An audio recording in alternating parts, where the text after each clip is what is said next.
Muito bom estarmos juntos nessa manhã para o estudo da Palavra de Deus. Quero agradecer à igreja a colocação desse corrimão, que eu imagino que ele foi colocado especialmente para mim, porque nenhum dos pastores ou dos pregadores estão precisando de corrimão. É um carinho de vocês para comigo. Eu espero que logo nós tenhamos um elevador também. Hoje há tantos elevadores pequenos, né?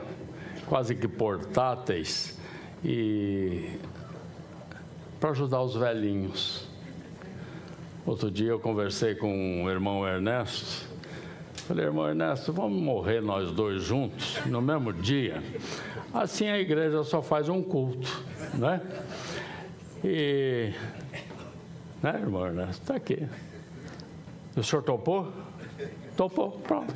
Aí já tem um companheiro meu para isso. Mas, meus irmãos, nessa manhã, o título do nosso estudo é Nada é Impossível para Deus. Vocês conhecem, leem a Bíblia, já ouviram muitos desse Deus poderoso. Um dos nomes de Deus é Deus poderoso. E Deus poderoso na guerra. Nós entendemos, às vezes, erradamente, que o poderio de Deus está manifesto apenas na guerra. Não. Apesar de vermos no Velho Testamento guerras e guerras e guerras, as nações, cidades ou cidades-estados tinham seus deuses, e os deuses eram chamados para proteger o seu exército e para lutar. E nós tínhamos Baal, nós tínhamos Acera e tinha uma porção de outros. E a Bíblia diz assim que Deus falou para Moisés e falava para outros: acalme-se, calme-se, eu lutarei por vós. Então nós estamos acostumados a ver esse Deus, o Deus da guerra. Naquele episódio de Elias e os profetas de Baal, uma luta sangrenta, um homem contra 400. Os profetas sangravam, clamando aos seus deuses ou a Baal que se manifestasse naquele holocausto. E o Elias me pareceu muito irônico. Ele diz assim: clama mais alto. Talvez ele esteja dormindo. Clamem. E Elias, depois da não manifestação de Baal, ele molha o holocausto, muitas vezes, faz um rego, enche de água e clama a Deus, e o fogo do céu veio, lambeu, comeu tudo. Esse é um Deus gostoso da gente ver, que vence o nosso inimigo. Mas nessa manhã, meus irmãos, eu não quero falar desse Deus poderoso na guerra, desse Deus vingativo, nesse Deus que derrama sangue de outras pessoas. Eu quero falar de um Deus que dá vida ao morto, não que tira a vida do homem, mas que dá vida a esse morto. É esse Deus misericordioso que eu quero ver com os irmãos nesta manhã. Após a queda no Jardim do Éden, o homem foi expulso do paraíso e começou a viver a sua própria vida. E era uma vida desregrada, como nós temos nos dias de hoje. E Deus faz juízo, manda o dilúvio, e somente 8 pessoas são salvas dentro daquela arca. Deus que matou a humanidade. Matou a humanidade. Mas o que aconteceu? Noé e os seus filhos começaram a povoar o mundo e novamente a miséria, a violência, a corrupção estava estabelecida. Mas hoje nós queremos ver 3 casos do poder de Deus dando vida ao morto ou aos mortos. E todos esses 3 casos estão no Velho Testamento. Há muita gente que não gosta de ler o Velho Testamento. Pastor, é muito sangue, é muita guerra, é muita violência. Eu sei, meus irmãos, eu sei. Só que a Bíblia relata a história do mundo. A Bíblia não esconde as mazelas de ninguém. Mas nessa Bíblia nós vamos encontrar coisas preciosas. É quando o mundo de hoje não é um mundo de violência, mas nós temos coisas bonitas em meio a essa desordem. E assim é a Bíblia, a palavra de Deus. Convivi alguns anos com um velho pastor. Foi um professor de teologia. Para mim, ele dizia assim: Gerson, a palavra de Deus é como uma mina. Quanto mais você cava, mais riqueza você vai encontrando. E com o passar dos anos, dos estudos, da meditação, do clamor a Deus, revela a tua palavra ao meu coração, a gente começa a ver coisas maravilhosas dentro desta Bíblia, dentro do Velho Testamento.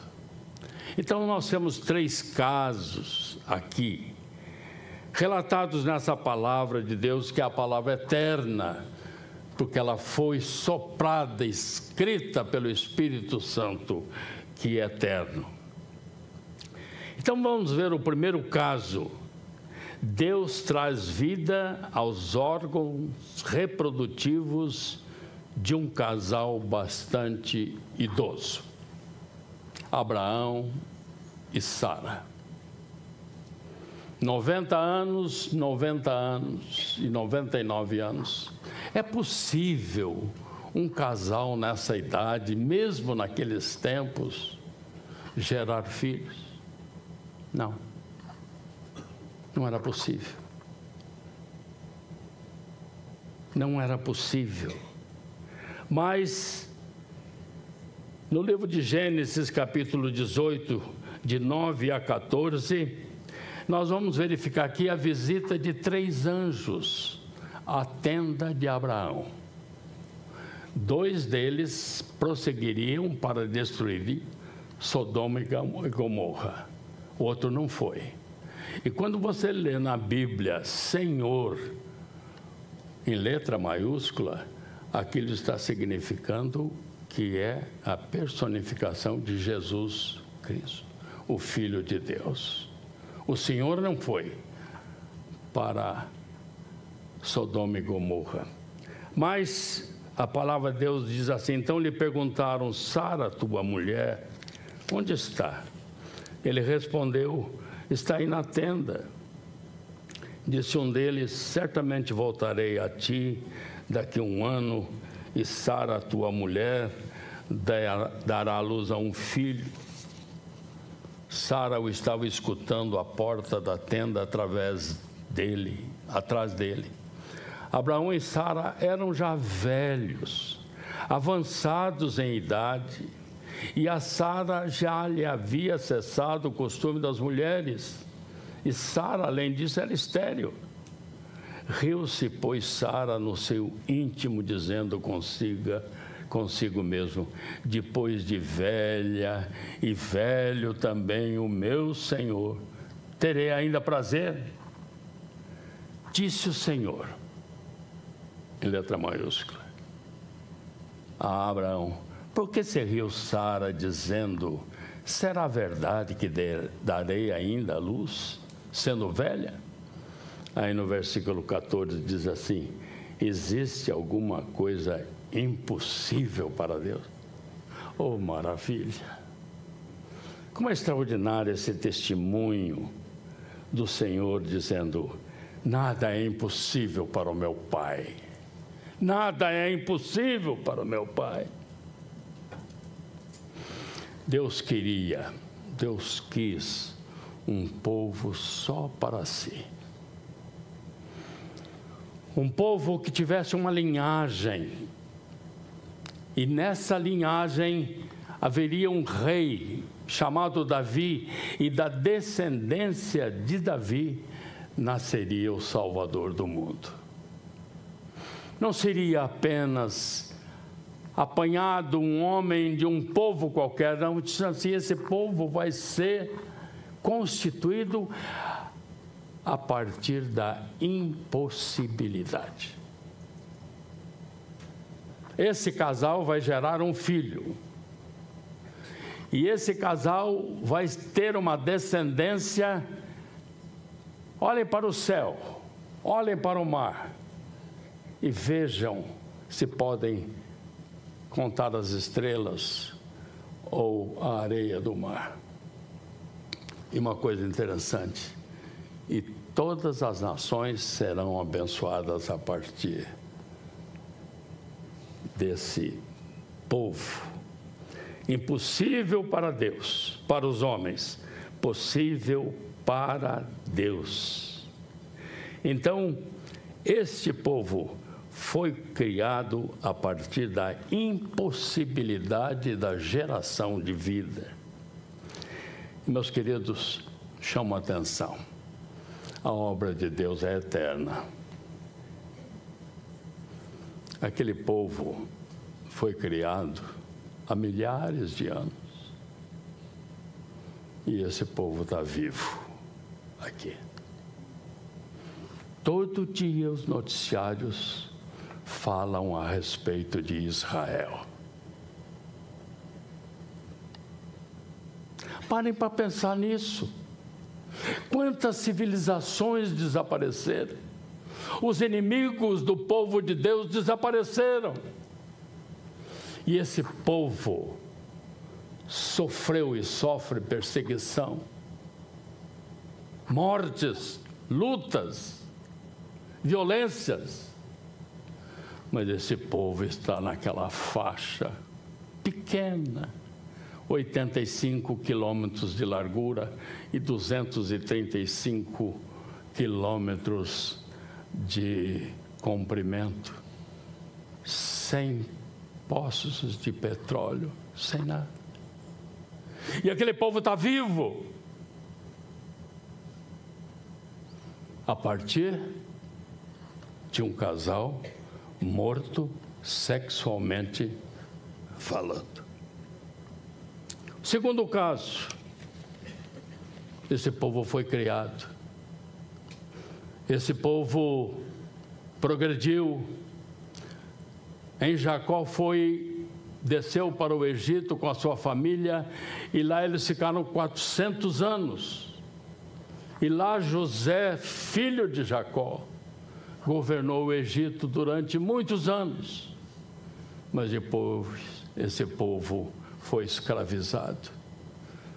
400 anos depois, Deus ouve o clamor daquele povo e providencia a sua saída do Egito em direção à terra prometida, a terra que foi prometida para Abraão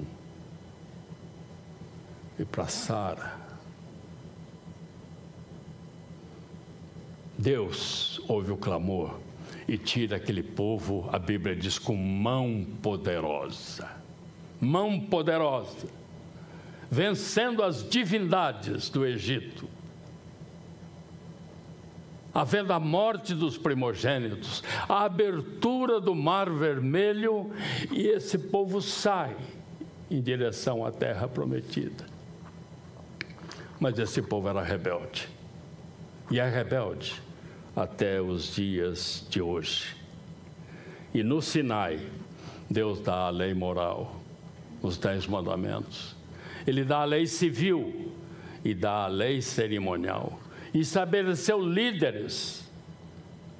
Era um governo teocrático. Moisés era o governo civil. Arão era o sumo sacerdote. Estabeleceu-se essa ordem sob o comando de Moisés e de Arão. Mas alguns líderes, como Coré, Datã e Abirão, queriam igualdade de condições com Arão. A natureza humana é a nossa natureza.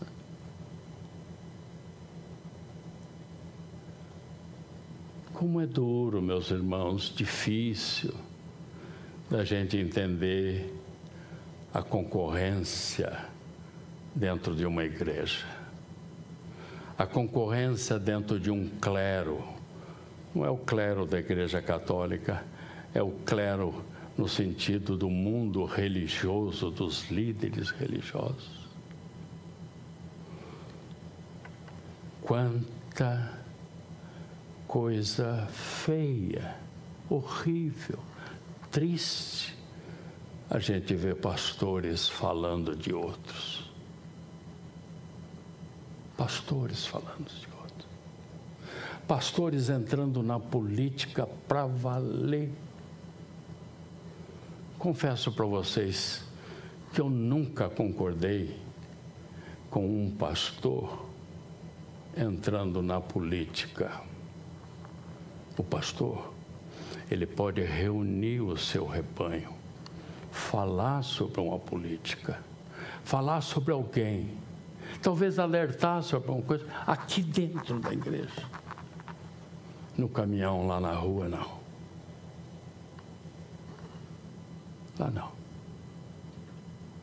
E houve essa cisão. Mortos aconteceram nessa rebelião. Deus se entristece, Arão se entristece, Moisés se entristece. E Deus, maravilhoso, disse assim: eu vou resolver a situação. Nós vamos fazer uma eleição para saber quem será o sumo sacerdote. Mas eleição, pessoas são candidatas? Não. Instrumentos dos religiosos serão os candidatos. Vejam, Números 17, 1 a 10. O Senhor disse a Moisés: diga aos israelitas que cada um dos chefes de tribo lhe traga um bastão. Serão 12 bastões ao todo, ou varas. Escreva o nome de cada chefe no seu próprio bordão. Na vara de Levi, escreva o nome de Arão, pois é preciso que haja uma vara para cada chefe das tribos das 12. Deposite-as na tenda do encontro, em frente da arca das tábuas da aliança, onde eu me encontro com vocês. O bordão daquele que eu escolher florescerá, e eu me livrarei dessa constante queixa dos israelitas contra vocês. Assim Moisés falou aos israelitas, e seus líderes deram-lhe 12 varas, uma de cada líder das tribos, e o bordão de Arão estava entre elas. Moisés depositou os bordões perante o Senhor na tenda que guarda as tábuas da aliança. No dia seguinte, Moisés entrou na tenda e viu que o bordão de Arão, que representava a tribo de Levi, tinha brotado, produzido botões e flores, além de amêndoas maduras. Então Moisés retirou todos os bordões da presença do Senhor e os levou a todos os israelitas. Eles viram as varas e cada líder pegou a sua. O Senhor disse a Moisés: ponha de volta o bordão de Arão em frente da arca das tábuas da aliança, para ser guardada como uma advertência para os rebeldes. Isso porá fim à queixa deles contra mim, para que não morram. Oh, meus irmãos, o bordão ou a vara era uma ferramenta, era um instrumento do pastor. A vara ou bordão era menor do que o cajado, mas ela servia para disciplina, para defesa. Era um símbolo de autoridade. E o cajado, com aquela curvatura numa das pontas, como um cabo de guarda-chuva, era para apanhar aquela ovelha que caiu no abismo. O pastor colocava e atirava do abismo. O cajado também era usado para que o pastor baixasse galhos de árvores enfolhados, para que as ovelhas pudessem comer. Ferramenta de trabalho, esse bordão. E para ficar bem claro, nítido a esse povo, Deus disse assim: eu vou fazer um milagre. Esse bordão de Arão e o bordão de vocês são varas secas, madeira seca. Esse bordão de Arão estava diante de Faraó quando Moisés mandou que ele lançasse o seu bordão e ela se transformaria numa cobra, numa serpente. Velho bordão, mas poderoso nas mãos de Deus, que os famosos magos também transformaram bordões em cobras, só que o bordão, a cobra de Arão, era poderosa e engolia as outras cobras. Era esse bordão, seco, sem vida, sem seiva, é que Deus transforma numa noite em um varão frutífero. Broto,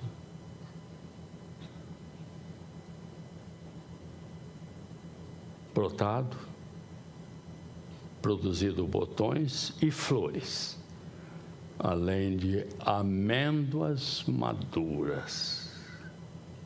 No final, eu vou explicar a questão da amêndoa.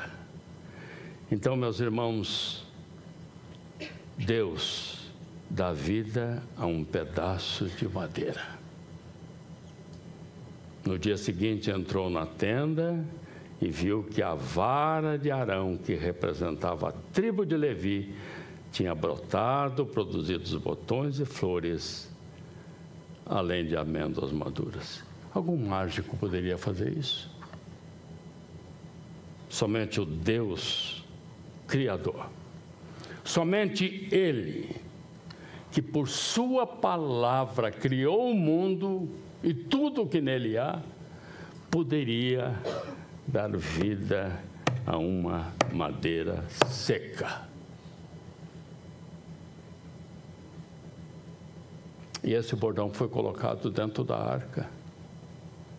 Arão teve que arrumar um outro bordão para que servisse de advertência que Arão era o sumo sacerdote, eleito por Deus para o culto de Israel a Deus. Mas, queridos, eu quero chamar a atenção de vocês. que Cristo também foi pregado numa madeira seca. Graças à vitória de Jesus na cruz, cada pessoa que crê recebe uma vida nova, livre da escravidão e da maldição do pecado. Quando cremos em Jesus, nossa velha vida morre na cruz e nós ressuscitamos espiritualmente. Oh, meus irmãos, isso é tão maravilhoso, tão poderoso. O bordão com fruto dava autoridade a Arão, como sumo sacerdote. A cruz deu a Jesus a vitória sobre a morte. Há um contraste interessante. Todos os bordões foram colocados diante do Senhor. O de Arão e das 11 outras tribos. Vocês se lembram que ele diz assim: onde eu me encontro com vocês? Deus estava naquela tenda, tendo diante de si as 12 varas, significando as 12 tribos. E Jesus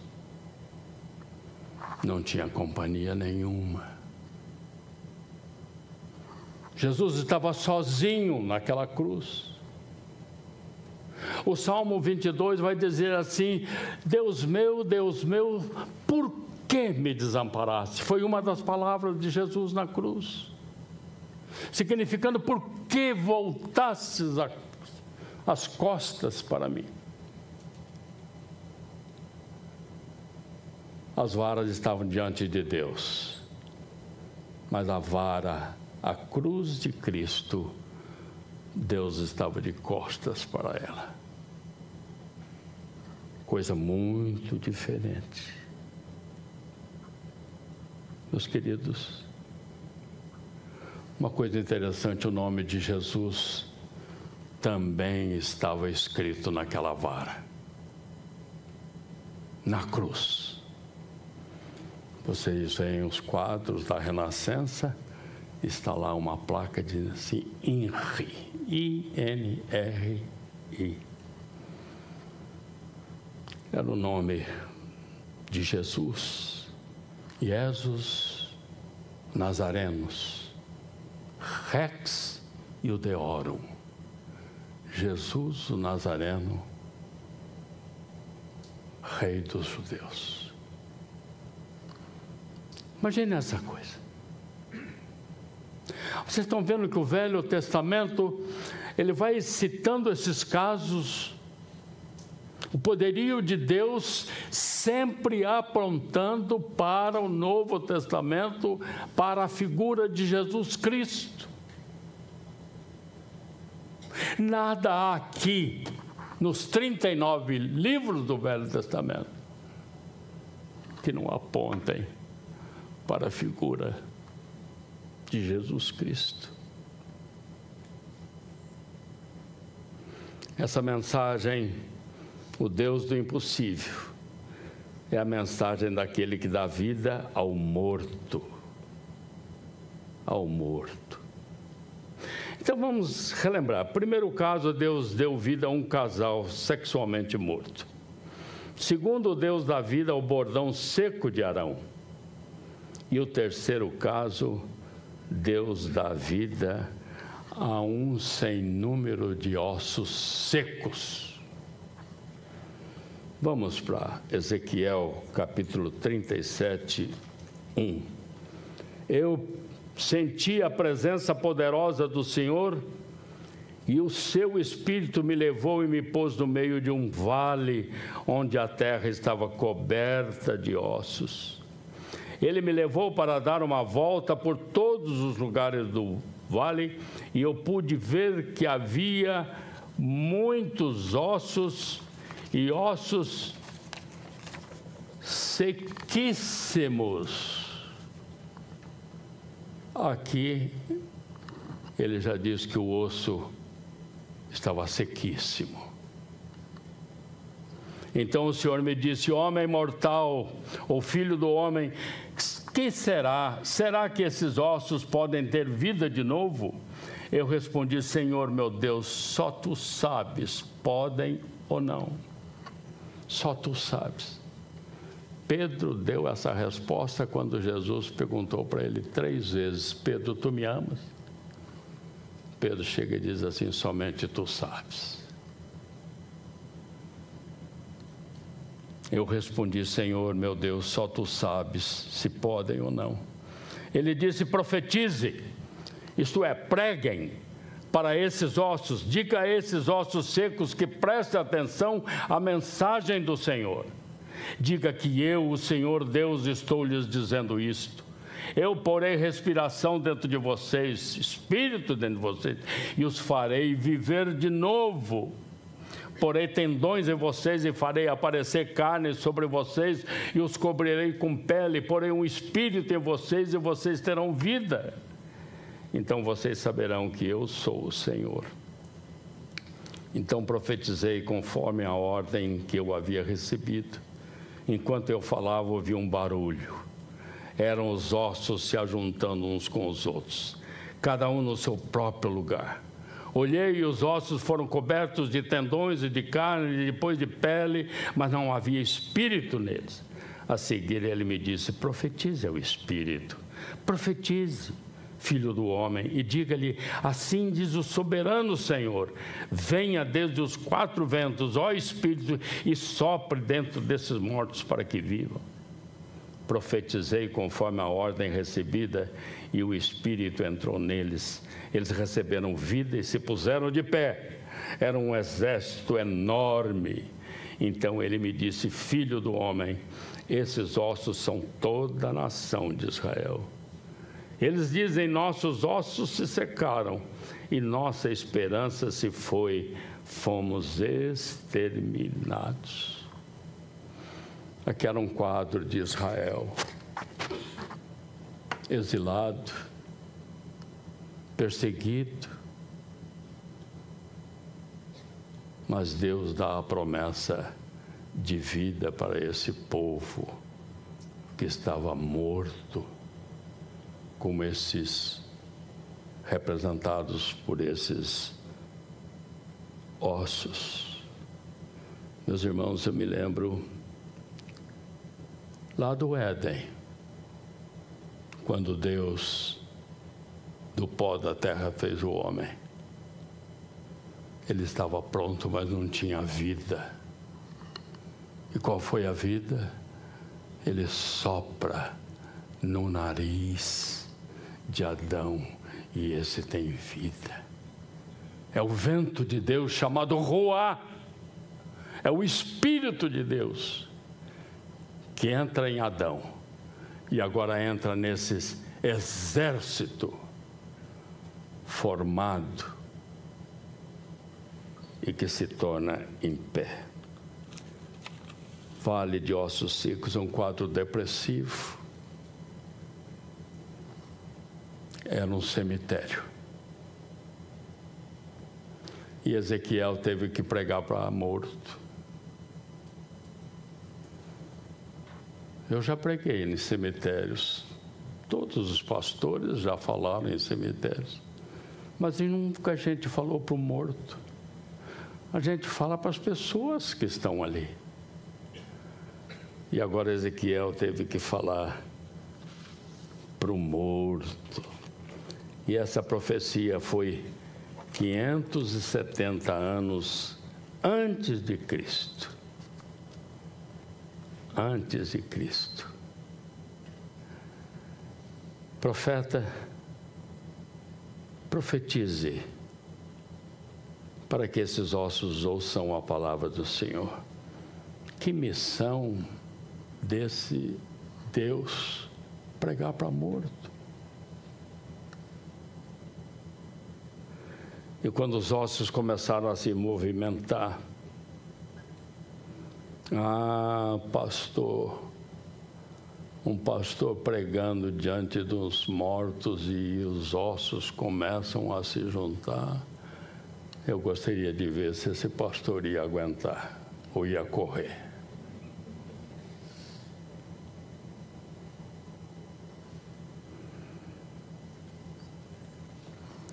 No corpo humano adulto, há 206 ossos. O maior é o fêmur. E o menor é o estribo, o ossinho que está aqui no nosso ouvido. Onde é que estava o estribo? Não sei. Onde é que estava o fêmur? Não sei. Mas a palavra de Deus diz que eles, cada um, tomaram o seu lugar. Oh, Deus poderoso! Quando eu vejo na Bíblia que vai haver uma ressurreição dos mortos, e muitas pessoas dizem, mas como é que pode ser isso?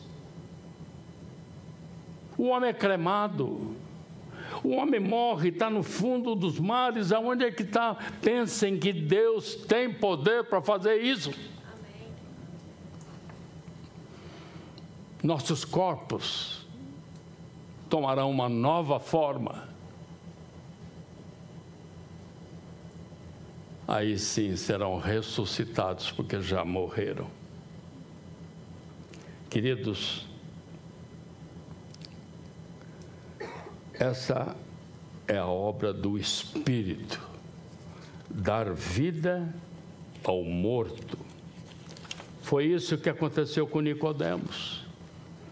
João 3:3, Nicodemos, vos necessário é nascer de novo. Mas como?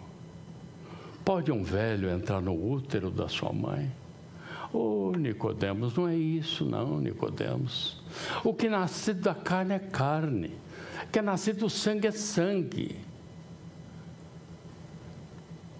Mas o novo nascimento é aquele que nasce do Espírito. Do Espírito.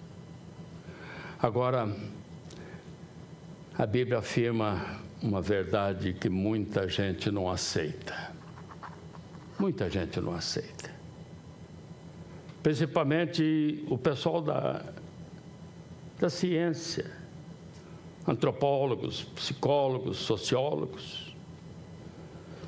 Mas eu vou pedir para você que vocês não se sintam ofendidos o que eu vou falar agora. Ou melhor, o que eu vou repetir que a Bíblia diz. Nós temos aqui um monte de ossos secos.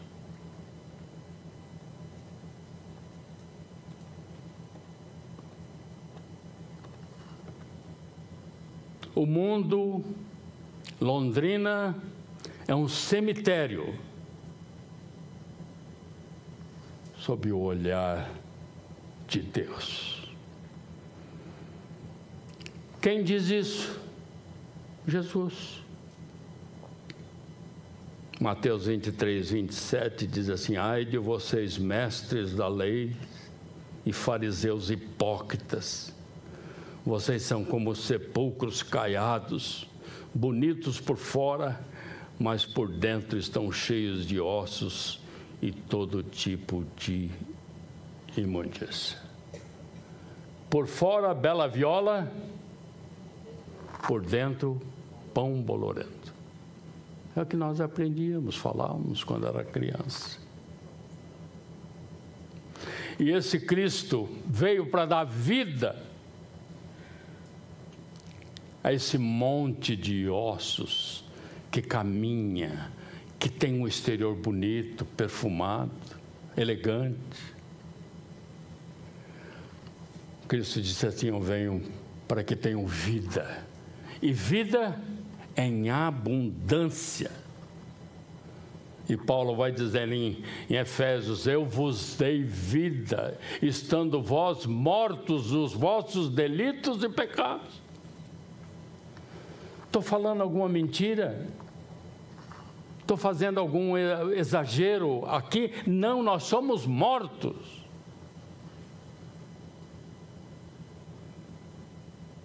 O homem é espiritualmente morto.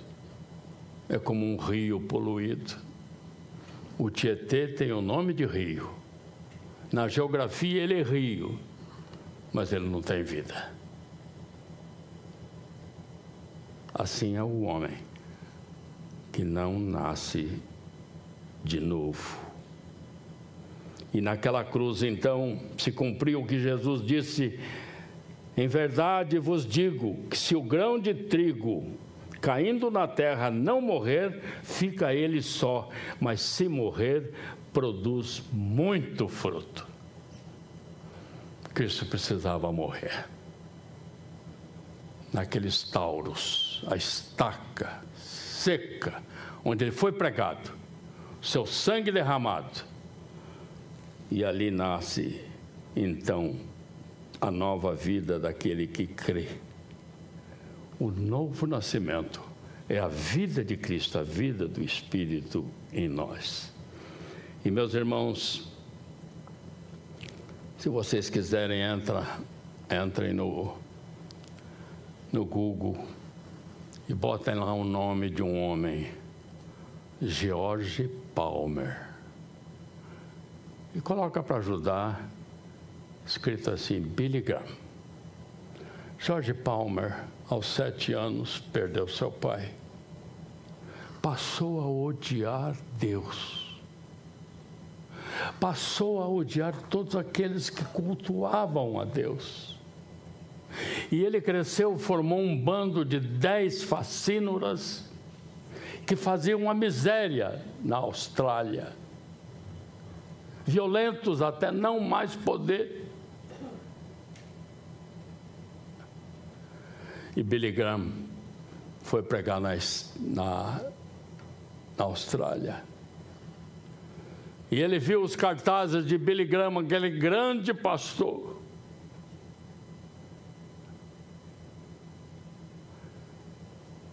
Ele odiava Billy Graham sem conhecer Billy Graham. E ele combinou com os comparsas e foram uma noite no estádio para ouvir Billy Graham e matar Billy Graham.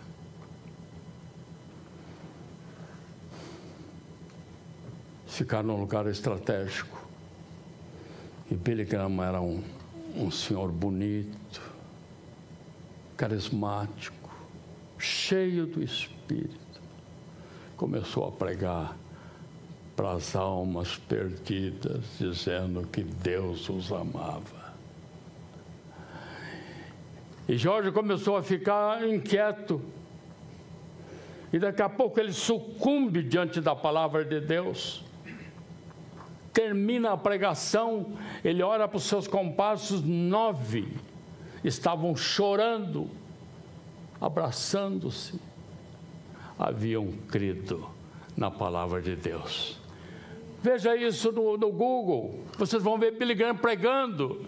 E Jorge ficou 30 anos servindo ao Senhor por isso. Deus dando vida para o morto.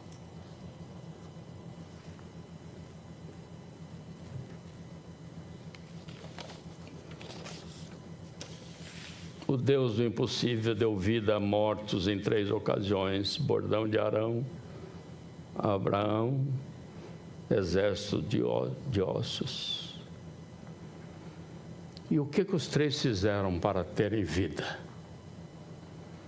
Abraão pediu vida? Não. O bordão pediu vida? Não. Os ossos secos pediram vida? Não. Mas a graça de Deus dá a vida. Você não faz nada, mas a graça de Deus vai e o apanha, onde você estiver, e dá vida a você. A vara de Arão deu amêndoas maduras. Após o inverno, a primeira coisa que floresce são as amendoeiras. Isto é, a vida da ressurreição. O bordão de Arão era um pedaço de madeira morta, agora floresce e dá frutos segundo a sua natureza. Meus irmãos, nós morremos em Cristo na cruz. Os pecados foram pagos na sua morte.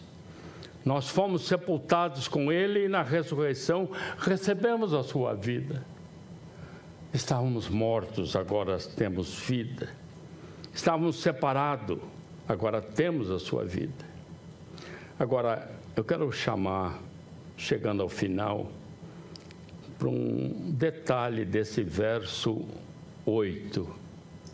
No dia seguinte, Moisés entrou na tenda do testemunho, e eis que o bordão de Arão pela casa de Davi brotara, tendo inchado os gomos, produzira flores e dava amêndoas maduras. Ele não falha de folhas. Talvez essa amendoeira fosse uma planta decídua ou semidecídua, é aquela árvore que perde as suas folhas no inverno. Nós temos muitas árvores, ficam peladas.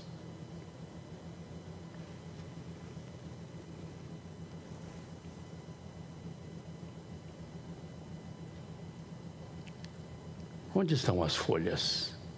Ele não fala de folha. E aí nós vamos para o ministério de Jesus em Mateus 21:18. Cedo de manhã, ao voltar para a cidade, teve fome. E vendo uma figueira à beira do caminho, aproximou-se dela, não tendo achado senão folhas, disse-lhe: nunca mais nasça fruto de ti. E a figueira secou imediatamente. Deus não procura folhas. Deus procura frutos. Deus procura frutos. Às vezes temos aparência espiritual. Somos piedosos, beatos em Cristo.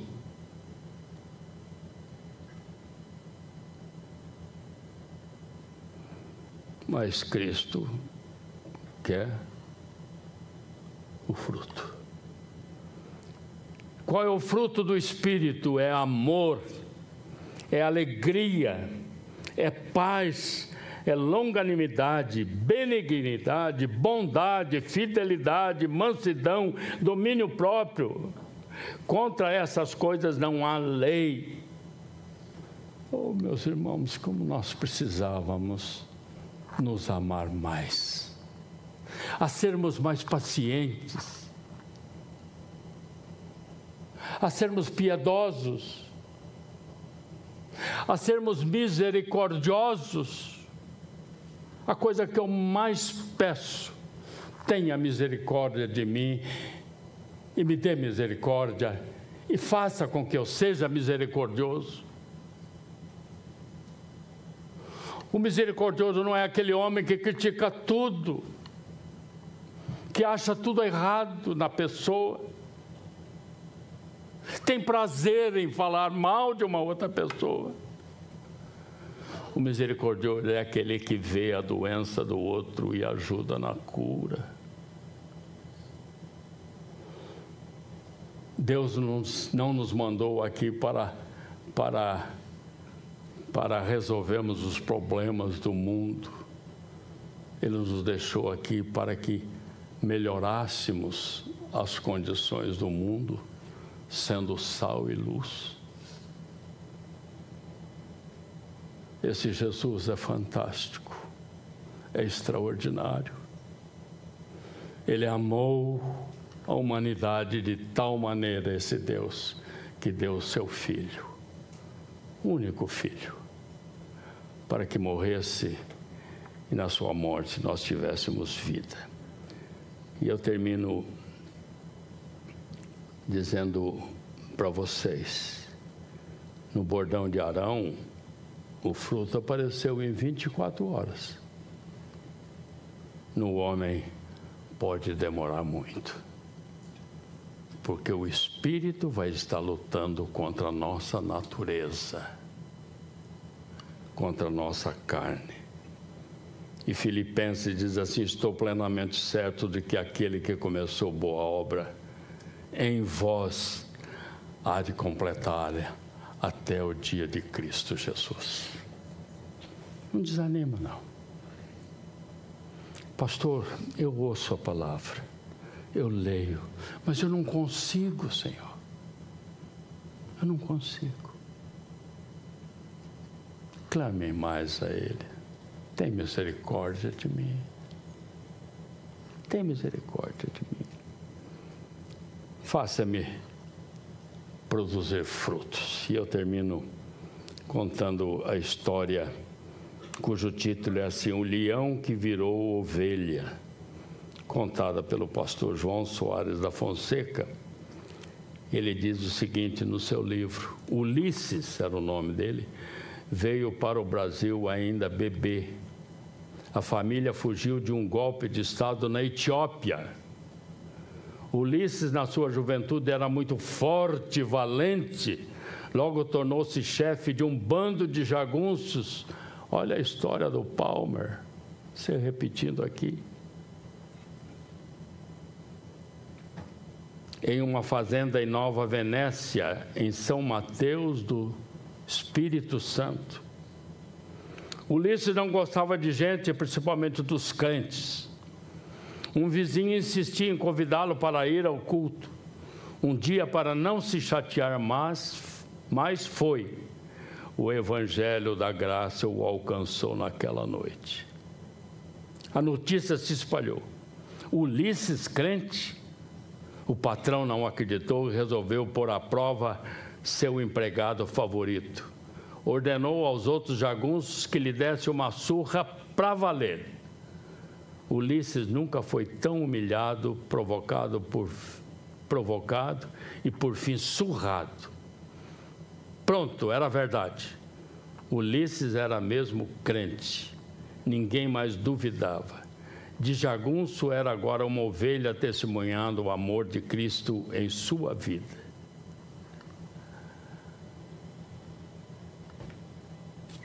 Deus dando vida a Ulisses. Ele não reagiu mais. Ele já estava produzindo o fruto do Espírito. O amor, a benignidade, a paciência. Amém. Meus irmãos,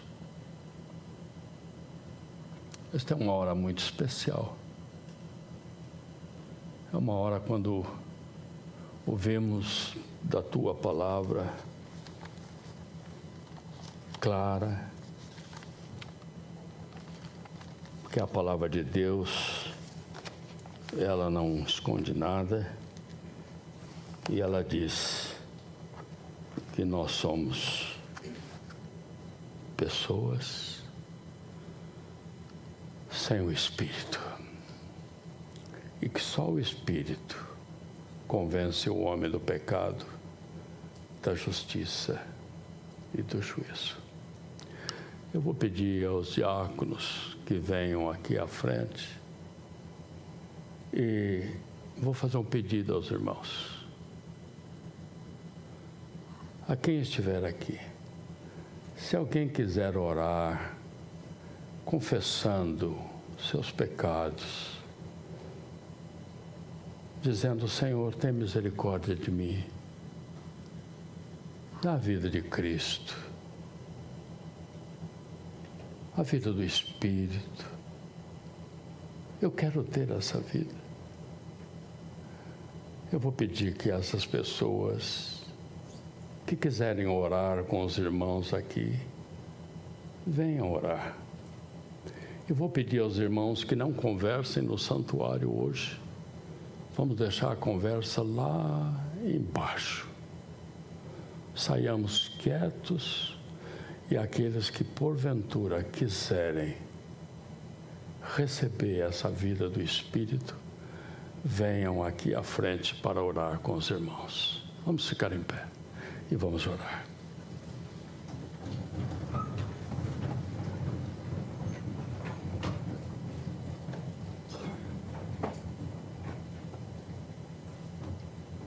Pai amado, a palavra é tua, ela é santa, ela é eterna como tu és eterno, ela é irrevogável.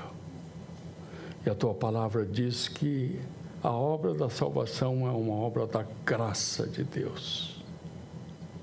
Que a tua graça se manifeste nesta manhã, na vida de alguém que clama pelo novo nascimento, para que a vida de Cristo seja a sua vida. Abençoe esse rebanho, Senhor. Abençoe esse rebanho, as famílias que o compõem, para que haja entre nós uma unidade, a unidade do Espírito, e que cresçamos cada vez mais, e que tenhamos o bom perfume de Cristo. A graça